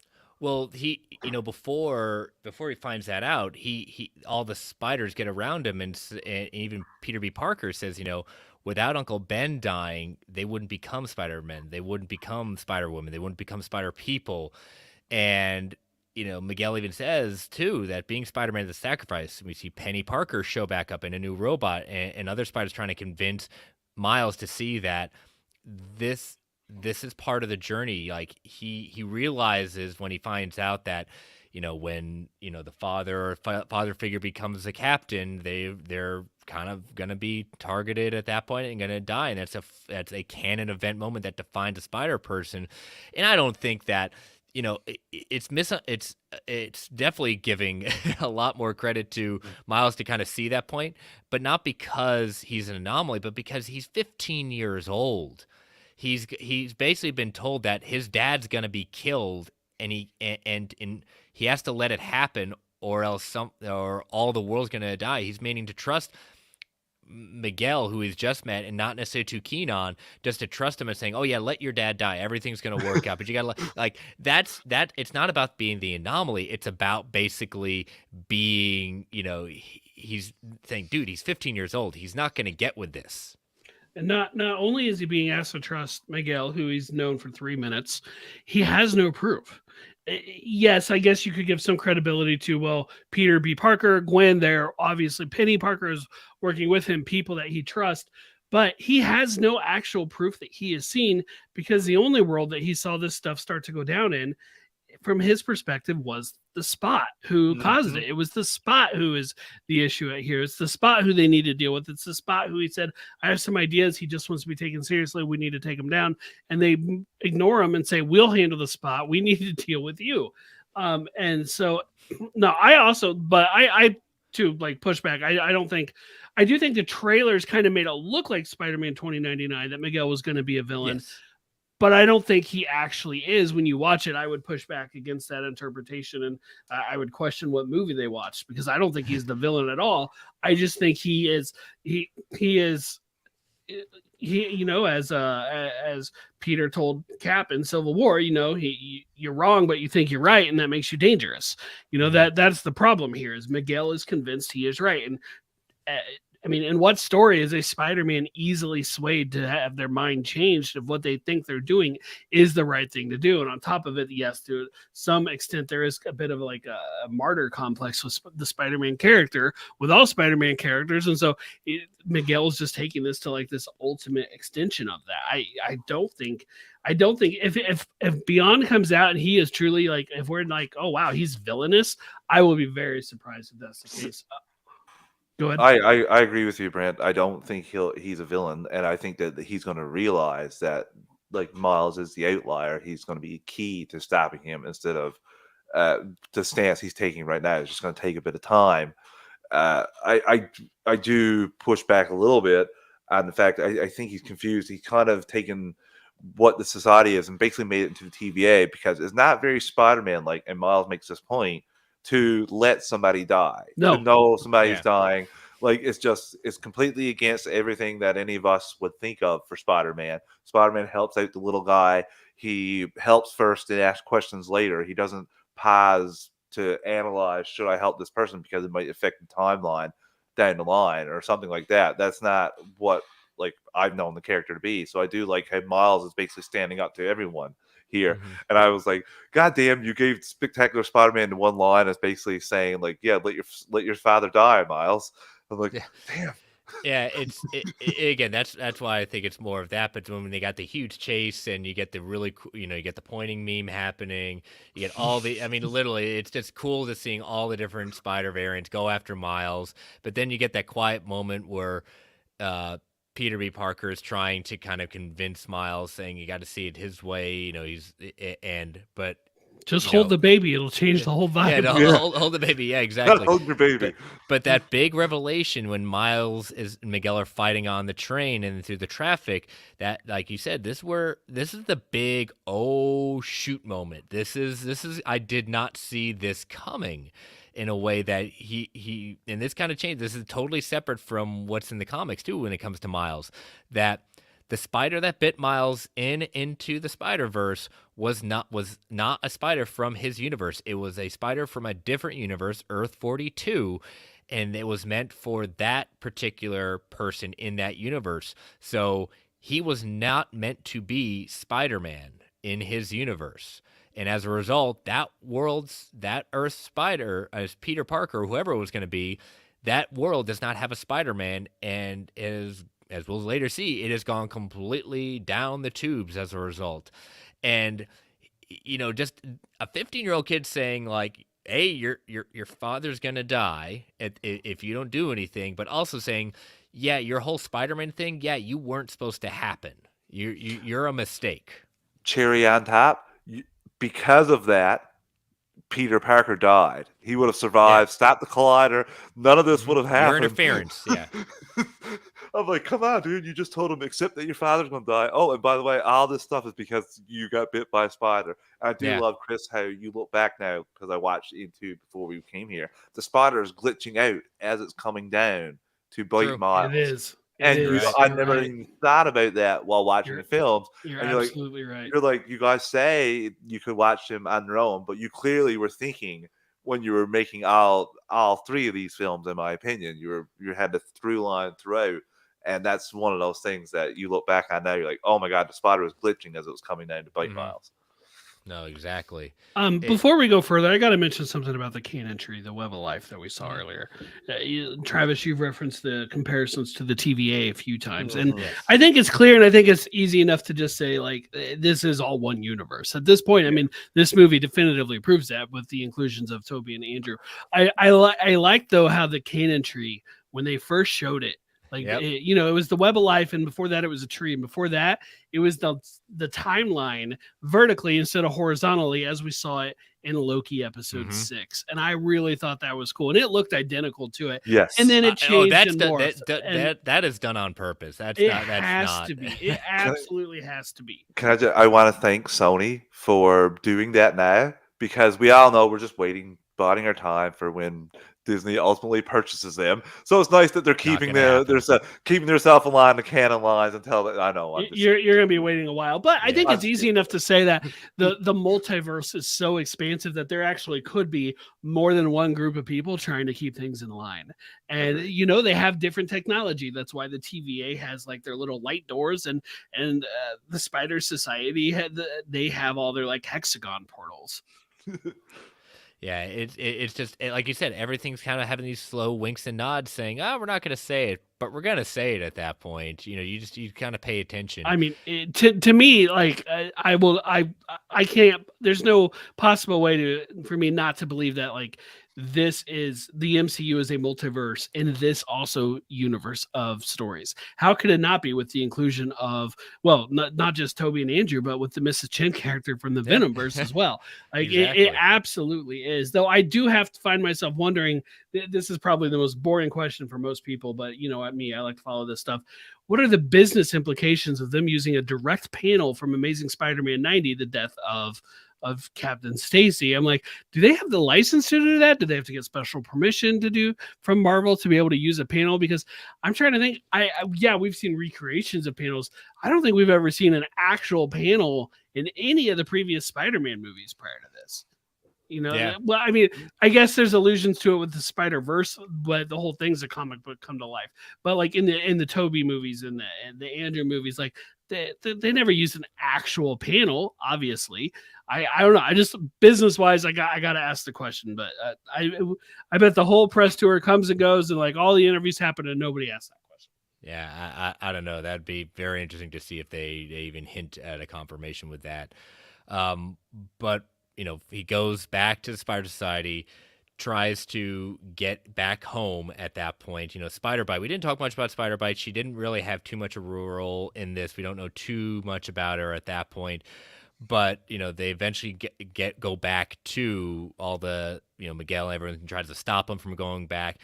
But this was not when he finally figure out where Miles went. This wasn't a surprise because they directly told us where he was going based on his Yes. Spire DNA. And when I heard like audible gasps in there, it was just like Miles didn't see where he was going. He didn't make the two connections, but they overtly told us he's going to Earth 42. He's not going to Earth 1610. My frustration there was, why did Miguel go to the? You told him that the spider came from another Earth, and that Earth doesn't have a Spider-Man that. So wouldn't you know that he was going to go there? That was my. Well, the Go Home machine, great name, even though Gwen's against it. The Go Home machine, it popped up 42 first before sending him back, right? And so, to me, what happened was Gwen finds out he didn't go to the right universe, but I don't necessarily think Miguel was ignorant to that fact. I think he just went to the latest one. He never said, he just said he's going after him. I think Miguel just went to the latest one that the Go Home machine went to. I'm sure he could read, they got some sort of log of where it sent people. I'm sure he just went to that same universe. Okay, I thought he went to the universe that Miles is at. I think he is. He is in Miles' home. He went to 1610. Because the color palette is different. Because if you look at Earth 42 is very green. That is not the world they are in. There is a little bit of evidence there to support you. Just to shoot my own theory in the foot there. Gwen went to Miles's Earth, and that's where she took out Ben Reilly. Yes. So they clearly went to that one. So, you're right. I realized that he wasn't there. Yeah. Well, then they should have looked at the logs and found out where he went. They should have. Yeah. I think they were more concerned about. They were so focused on he's going to try to prevent his dad's death. Yeah. So let's go there and make sure that they just didn't say anything. But even then, that boils down to one other thing too. That goes against Spider-Man. You're going to sit there, prevent him from saving his father, and let this guy die. It just is wild when you think about that as a Spider-Man thing. But then, it comes out to the needs of the many outweighing the needs of the few. Star Trek. Very good. So we're going to take our last ad break at this point as we kind of rush to the conclusion. We got a few major parts to kind of break down at that point. So again, listeners, these ads help keep the lights on the Geek Ultimate Alliance Network. We don't get to choose what ads come on. They could be a bit loud. Give it that 3 count before they come on. 3, 2, 1. We'll be right back. And we are back. So during this time also, Gwen is basically, continue to standing up to Miguel saying she's not going to participate in this. We don't know if you're misreading everything that's going on. And he basically kicks her out, takes away her, doesn't really take away her band, basically deactivates her band, sends her home. And, so she can't warn Miles. She can't figure out what's going on. But I think the important thing about this whole thing is obviously the reconciliation between her father and herself, exactly, of coming to some understanding about not only that he's quit being a police officer, but he fully understands and believes why would his daughter kill her best friend? And just it's hard him accepting her for who she is and supporting her in that. Yeah, it was nice to see that finally happened. And of course, is this now a canon event? Because effectively the captain is not going to die. Or, as I thought about it, did this doom whoever will become the next captain to die? Saving a kid from falling rubble. Did he just doom somebody else to that destiny? Is that a canon event if it doesn't, if that person doesn't mean anything to Gwen? That was the other thing. That is a great question. I thought about that as well. Can you just because you quit being captain? What about if you wanted to call yourself something and change up the whole dynamic of the police force and call yourself something else entirely? Would that prevent death, or just the title? You've jumped up 2 ranks, so now we got to take you out. You're making too much money. Yeah, I mean it's one of these things we've seen in many different types of films, even in the superhero genre. At that point, you can try to fight fate, but if something is meant to happen, it'll find a way of happening at that point. It may just have to take a little bit longer. So it's just a matter of, you could go to the Terminator 2 Judgment Day, no fate but what we make. or we go like this was always going to happen, you can try to push back, but then hey, it's going to hit you twice as hard the next time if you keep fighting this at that point. That Doctor Strange What If episode comes to mind when you say that, Chris. Yeah, exactly that. But her dad does have a gift for her, not from him, but apparently Hobie was able to create a makeshift wristband for her to travel the verse with at that point. And I what was it? I like it. Is that in case it doesn't work out was the note. Yeah, right. Well, and he especially bailed. with all the punk rock stuff all over the band too. And he bailed when that stuff started to go down with Miles. That He's was like, awesome. I'm out, which I love that I as well. quit. I'm like, yes, I quit. I'm like, perfect. It made me think of Peter Quill jumping through the portal and flipping off Thanos. So it's like just flip him off while you do it. But just go that extra step. Yeah, exactly. And so she's gonna at this point she's going. We eventually find out she does end up in 1610th, but and we see that Miguel has taken Jessica, Drew, and Spider-Woman, and Ben Reilly to Miles's Earth to go search for him, mainly kind of make sure that he does not stop whenever his dad is supposed to die, to kind of be there to prevent it. But we then flash to Miles, and he's going to his room, and then his mom comes into his room, and the first thing I noticed about her, now already knowing that he's on a different Earth at that point, for those of you that were noticing, Mom's eyes are different. Mom's eyes are green. This was a very big, like I said, the theme of this universe is green, and so her eyes are green, which is different from that. He says, he's as strong because of her and his dad. He says that he has to stop the Spot from hurting him. He reveals himself to be Spider-Man, and she's like, "Who's Spider-Man? Like, I don't know what you're talking about." And so this is what people like start. If you weren't paying attention, you're like, "Oh no," because she should know who Spider-Man is because she was there watching the TV when that Spider-Man was killed. Right. And so, oh my gosh. And then he tries to explain, and then he starts to glitch. And that's when he has a revelation. He's not home. He realizes that, again, it noticed his DNA and went to Earth 42, not 1610. Right. And just everything's going wrong. And that last, 10 minutes or so of the movie, just incredibly tense, right? Like the entire time, it's just at least for me, I was just uncomfortable the entire time with what I was watching there.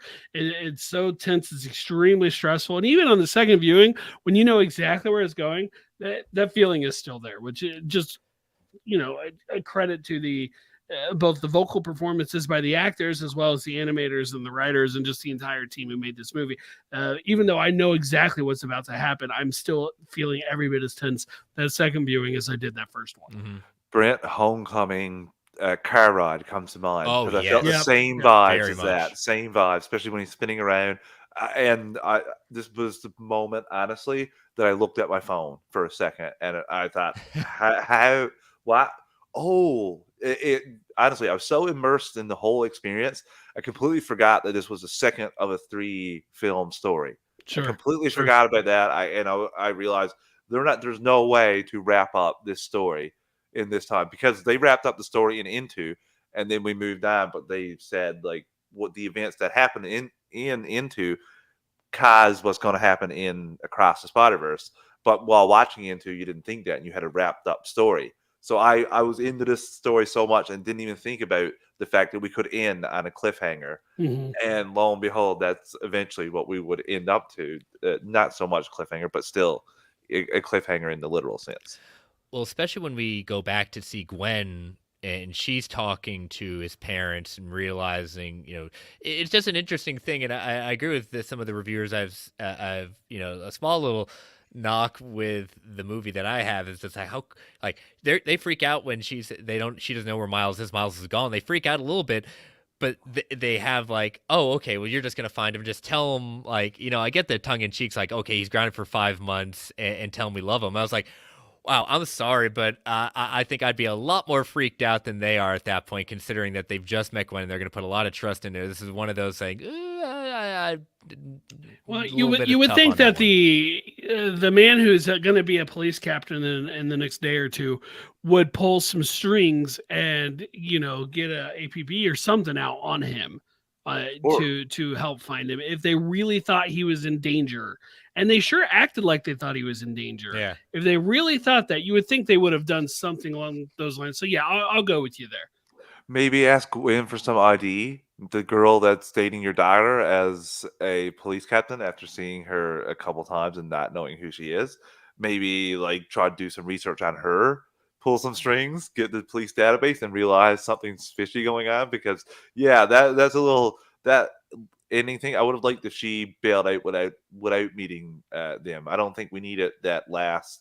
It obviously reinforces the point home when you go to the world that Miles is on now and how Mhm. his parents care about him here. But there are some story issues or just character issues with that of your adult parents and your kid is missing in the middle of the night. Right. It just feels a little inconsistent. Yeah. Mm-hmm. No, it was just kind of that's one thing that kind of struck me there. But even flashing back to Miles seeing Uncle Aaron kind of giving his mom some money because she doesn't pick up so much shifts, so he's been kind of the father figure. And Miles just like Uncle Aaron's so good, and he says, "Oh, your hair is kind of different," doing that kind of thing. And then goes outside, you see a a basically some wall art that more than likely, I'm guessing Miles did that memorializing Dev. It is covering up two very key names in Spider-Man history. Um, the creators of Miles Morales, Brian Michael Bendis and Pacelli, it's covering up the names of both of those individuals. So you can get just a peek of it at the top. But he is knocked out by the Prowler. But we come to find out the Prowler is not Uncle Aaron. Right. Who is it? Well, if those shoes don't tell you, I don't know, what does. But yeah, no, it's Miles Morales. It's this Miles Morales of Earth 42 is the Prowler. So you got to ask the question: is this the direction that the Miles we've come to know and love would have gone if if he had been bitten by that spider? And in fact, there's a shot that Jim Scroggs sent to me from the first Spider-Verse movie where you see his spider sense going and like the colors change from like the green and the purple of the Prowler to more the red and blue of Spider-Man as the spider sense is going. It's like, oh, was he always going to be the Prowler? I don't know, but I have a feeling next movie we're going to find out. And Miles' path of destruction just gets another notch on his belt after you realize what Miguel told him. Add all that up, and then throw on the fact that you destroyed this world by taking the spider, and there was no Spider-Man, and you ruined your brother's life, potentially caused your father's death in this world as well. It was like, damn, dude, you just had a rough day after really having a really good month, a year, and 4 months. Yeah, it just was very interesting to see, especially like Miles be that way. Especially, we hear JJJ talking about the Sinister Six cartels. So without a Spider-Man, basically, there's a reason why this world looks as bad as it does, is because the villains have taken over. Mm-hmm. Yeah, apparently there's no other superheroes around. Yeah, not the Prowler couldn't be a superhero or anything.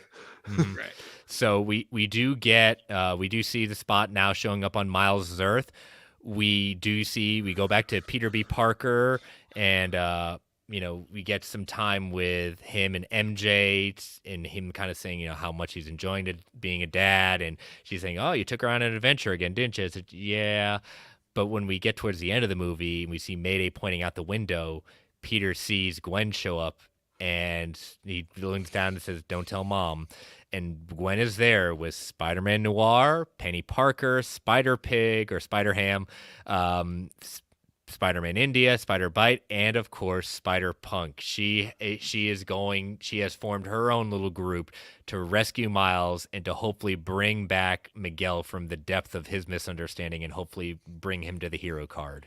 Yeah, which reminded me of the Spider-Verse comic series where there were two different warring factions. Maybe not warring, but two different opposing factions of spiders against each other before they inevitably teamed up. But I thought that moment was badass. I absolutely loved it. It was really cool. But I tell you, it was also super adorable at the same time because when Peter says to Mayday, "Don't tell mom," she pulls down her little Spider-Man stocking cap. Oh, I love it. Oh my gosh, that was incredible. She was a highlight of the film too. She was Even nice she little... knows this is about to get real. We're doing this. Yep. Yeah. Love it. And it's a it's definitely a great way to end, this part at that point. It's just there's so many different cliffhangers going on at this moment, and the way the music kind of leads up, and that's where we end the movie.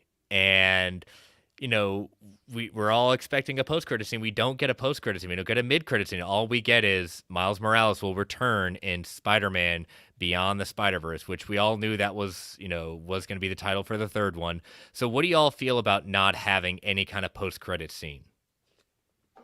I mean, in general, I would want one. In general, I would want one. But I actually feel, and this kind of reminds me of Lord of the Rings. I felt like there were like 4 different points or whatever where this movie could have ended. Yeah. And so I guess what they could have done was take that last scene of Gwen with everybody and, recruiting Peter B and make that the credit scene. Like, that's probably what I would have, like, I don't feel like I needed a tease beyond what we got. I just feel, it's kind of like the Incredible Hulk movie where what would have been the credit scene was basically shown before the credits. And that's how I felt about it. I didn't need one because this is, we want to pick up right where we leave off. I like the tension that's there. Obviously, we see that Miles can't escape because he's touching the middle with he can charge it up. But I do hope that we went from into to across as a year and 4 months. Instead, I'm glad we didn't get any post-credit scenes and we just pick up right where we left off in the next film. Hopefully. We hope. Yeah. I mean, we don't know, but we don't know. We hope. I hope anyway.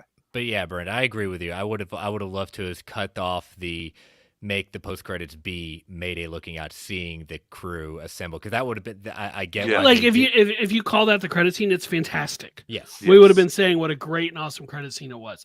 It's good enough for me. Yeah, that would have been great. But again, I'm not disappointed. It was definitely one that I had heard from a friend who had seen it early, saying like, "Hey, there is no post credits. It's just a sentence. If it's not a big revelation." So, but yeah, so any last minute thoughts before we kind of share our rankings of where we put this out of 10 and where we put it in our Spider-Man universe rankings? I feel like I have to jump in here as the guy who said multiple times that a character might appear in this. I was glad that I got into a mode. I kept thinking back to what Brent said and what happened to me with Crisis. I didn't want any of my expectations to fuel what I was going to see. So I definitely jumped back down on the hype train for seeing Spider-Man the Animated Series portrayal there. And when I didn't notice until the film was over that I didn't see him. So that was a good thing for me. I've seen some people that are interpreting maybe 1 or 2 variants that are very quick if you blink, if you miss it at that point, but definitely not prominently featured with a huge confirmation. That would make me even more sad because I feel like he just this past week, told some people that I was going to watch this film, and people that I didn't expect to even know that much said I used to watch Spider-Man in the 90s.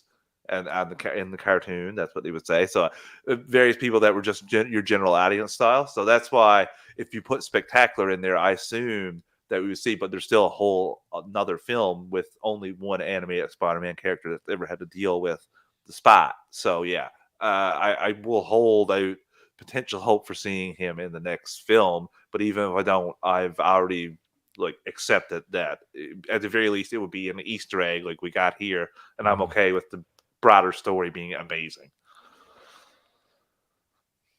The reputation of the first movie is not undeserved. People treat it with the reverence that it's deserved. That means people had a lot of high hopes going into this one, and ultimately, I think they hit it. You're going to see debates from people who say this is better than the first one, or the first one's better than this one.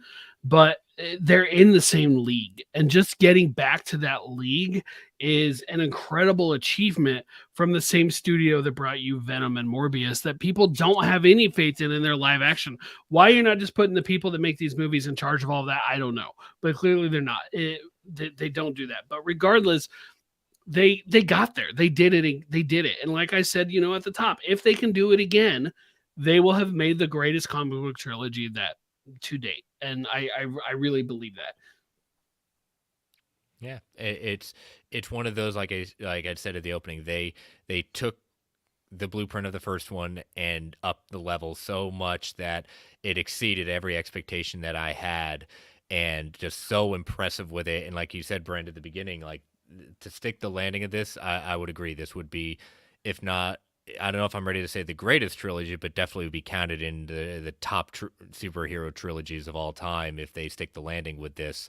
But my ranking of this is a 10. It's not just because I put it as 10. I'm not calling it a perfect movie. It's not a perfect movie, but it is definitely a masterful masterpiece of a film that, when people put it at saying that it's one of the best superhero movies that they've ever seen at that point, it's an amazing feat for an animated movie for people to do that, or for people to say that.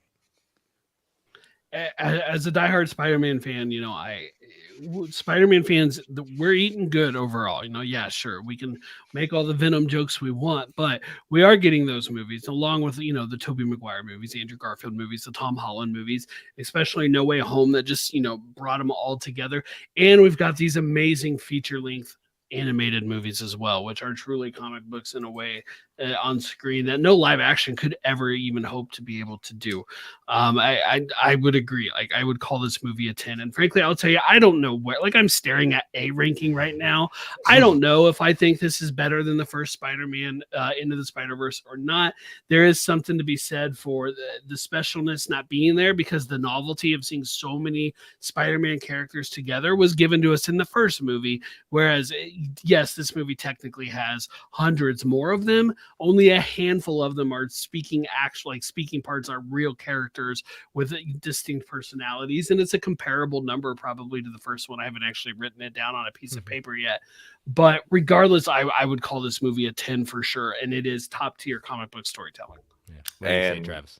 Right there, agreeing with both of you. It's a 10 for me as well. This was a fantastic film. While I have quibbles, it does so much at a A++ level that even the little quibbles are just like swept under the rug. The animation, and make no mistake about it, the new Teenage Mutant Ninja Turtles animated film, is directly influenced from the animation style from Spider-Verse. And this is going to influence a lot of animated films going forward. I'm so glad it's success of this film. It's going to make more studios take chances on animated properties. And this is just a Spider-Man fans tour de force for a film, but also really good for your general audience people. So it just hits across the board. And I can't believe we got it. It actually is like the T2 for me in terms of Terminator and Terminator 2. I think it's better than the original and just a step up in every way. Yeah. But so we'll start with Travis. Where do you rank this amongst your, in your Spider-Man list? Slots in at number 2 right now. Only the caveat because I've only watched it once. So after multiple viewings, I may get back to you. But right now, slots just behind No Way Home. How about you, Brent? I basically have it at number 2 as well. But the important thing, like on mine, it's 1, 2, and 3 are the 2 Spider-Verse movies in No Way Home, and the margins between them are razor thin. And yeah, I've said this before. Like, I do, and this is certainly not a hot take. I am drawn more to live action interpretations than I am animated. So the fact that there are 2 animated movies even at the top of that Spider-Man list when we've had so many great live action Spider-Man movies is just a testament to how good I think these movies really are. Yeah, and so I spent a lot of time kind of thinking about that. I've only seen it once, but I feel kind of confident right now of where I want to rank it and where it's going to be. And so as I pull it up on the screen, it has become my number 1 movie Ooh. of for all the Spider movies that we got here, as all these lovely pop-ups are in my way. Morbius, then. Yeah. It is, and it only right now, like if I were to be completely honest, let me be completely honest right now. Across the Spider-Verse, No Way Home are pretty much a tie. Like they are very much a tie with each other because, it's so much more going on in No Way Home than just Easter eggs. There's a lot of like Spider-Man history, a love letter to the live action ones. Across the Spider-Verse takes that into a different way. So right now, if I were to be honest, across the Spider-Verse, No Way Home are my tie for one at that 1A, point. 1B. Yeah, 1A, 1B. There you go. It's very, but yeah, this is exactly, and Morbius and Venom Let There Be Carnage are exactly where they should be. At the bottom. So bad. Yep, so bad. Like Brent said, how do you not have the people who are running this run your, like, just imbeciles? And I don't mean at the producer level. Yes, Amy Pascal. So I'd like the directors, the writers, put those people on it, because clearly you're maybe someone's given notes, but they're not being listened to or something. It's quite different. Yeah. So, but yeah, those are our thoughts. We're probably going to share some more as we go through the next couple of weeks, as we got to digest this and see when it, get some more viewings at that point. But definitely want to thank you, Travis, for taking the time to join us. I know this is something you definitely wanted to be a part of, but I'm glad you did get to be a part of this. Oh, thank you so much for having me, guys. I was so excited to talk about this film. Like you said, animation is my jam, and I just love when it really like bursts into the general audience and gets a lot of love. And that's all I've been seeing a lot this week is animation, the animation style, and that just warms my heart. Yeah. So, but thank you very much. How about you tell people they can follow you and plug your shows? Oh, you can find me on Twitter at Travis_156. You can drop me a line. We can chat about pretty much anything. Host 2 shows for the network. DC Alliance, we have the Flash movie coming in a couple weeks, and the Animation Nation, where we're normally looking at X-Men the animated series, but I took a break this past week to talk about Into the Spider-Verse. So pretty timely. Please check that out. And guys, again, thank you for having me. Of course. Brent. Yeah, of course, Travis. Absolutely. I'm Brentak Prime on Twitter. Brentak.social will give you links to anywhere else that you can find me. Awesome. And you can find me on Twitter at Chris Balgay, and you can follow my other show, World's Finest True Believers, at Finest Believers. Dropped a new episode this week, having Charlie come on and look at one of my favorite series is Radiant Black, his favorite series as well. So we looked at the first volume of that. So check that out. You can follow this show on Twitter at Marvel A Podcast. You can you can email the show at marvelalliancepodcast@gmail.com. You can follow the Geek Ultimate Alliance Network on Twitter at GUAPod Network. Feel free to tweet, email if you want to provide feedback, ask questions for us to answer on the show, fact or fictions. Continue to rate and review the Marvel Line solo feed, GUA network feed on Amazon, Apple, Spotify, wherever you get your podcasts of choice. We greatly appreciate it. Thank you all for joining us live in the chat. Thank you all for listening. Stay safe out there, everyone. And as Stan the Man would say, Excelsior, true believers.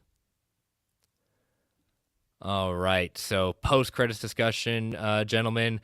Our thoughts on our predictions of what we think is going to be in Beyond the Spider-Verse. This isn't a prediction so much as a wish. I would love to see something from the Nicholas Hammond Spider-Man show. There's nothing there. Even just one of those shots like they did of Uncle Ben and Toby in this movie would be perfectly fine. Just something along those lines from that show, because that is like the live action Spider-Man interpretation that we're just not really seeing mentioned in these. And I say all that not knowing the right situation to that particular show. All I know is it aired on CBS originally. I don't know the rights, so they may not even have the choice. They were managed to get the rights to the 68 or 67 show just for that swinging through thing. Mm-hmm. So I'm sure it's possible, and the bigger the hit, the better chance it might be to spin more. Yeah, that show's on Disney Plus right now, though, and Disney may have signed off on that. I just don't know. It's something I would enjoy to see. As far as actual predictions go, well, I assume that our Miles is going to break away from Evil Miles, like I could see that being maybe not the opening scene of the movie, but his opening scene, like his first scene of the movie. Yeah, I could definitely see Miguel finally making the switch over, kind of like seeing exactly the possibilities of maybe he's right but also wrong at the same time, and kind of I don't see him sticking with this. I see him making a more of a seeing the light and not being so abrasive in committed to this whole idea of canon, seeing what the truth is. The Spot is going to be the real villain of this one, and it's gonna be very interesting. Now, do you think? Here's another thing. We got this taste of a little bit of live action. Do we see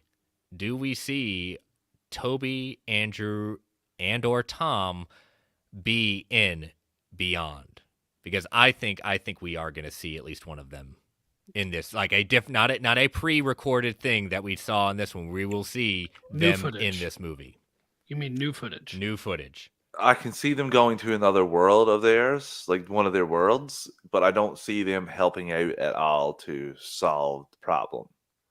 I don't see that. You can see like the same way that the Spot interacted with the lady from Venom. I can't remember her name now. Mrs. Chen. Mrs. Chen, yeah. So yeah, I see that more than seeing them contributing or seeing them swinging alongside a Spider-Man. I could be wrong. Maybe they'll get that and actually do it, but that's a tough one, Chris. Yeah. No, this was on my potential list for Fact or Fictions next week, and I if you had said archival footage, I would have said yes. We've already seen the two. We will see Tom Holland. I really think we will.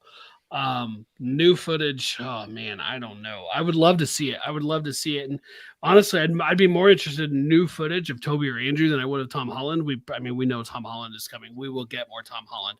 We don't know that we're going to get more of the other two. So I'd be very interested to see more new footage from them. So I hope you're right. I think Tom is the most likely because of the working relationship with Sony and Disney for the MCU films. With Tom, I can see that being a little thing. And allegedly he was taking a break from acting and stuff like that. He wasn't under any kind of contracts. But if they did something that only required a day or two of his time, then maybe he'd been willing to, cash that check and come in and do that and have a little fun with it. And my thoughts for going forward are that Miguel realizes that Miles is the key to stopping everything, and that the rules for the canon events don't apply to Miles because he's an anomaly. So your standard rules don't apply. I'm hoping that he sees the error of his ways, and maybe there's a different reason why that universe collapsed that he went to, rather than just him. Yeah, it's good. It's good. I think, again, we have a year to wait. We'll have to see. Hopefully there's not too many delays, with this. But, I didn't say it. I said it a few times, but I think the entire voice cast did an amazing job with this, from Haley Steinfeld to everyone involved in this. Just bravo at that point. But yeah, we can't wait to see what's happening beyond. But we will catch you all next week, same time. Not same time, but Thursday, 9:10 Eastern Standard Time. We'll break down all the great stuff, hopefully with the box office. And but yeah, we will see how this all performs and catch you all next week. Bye bye.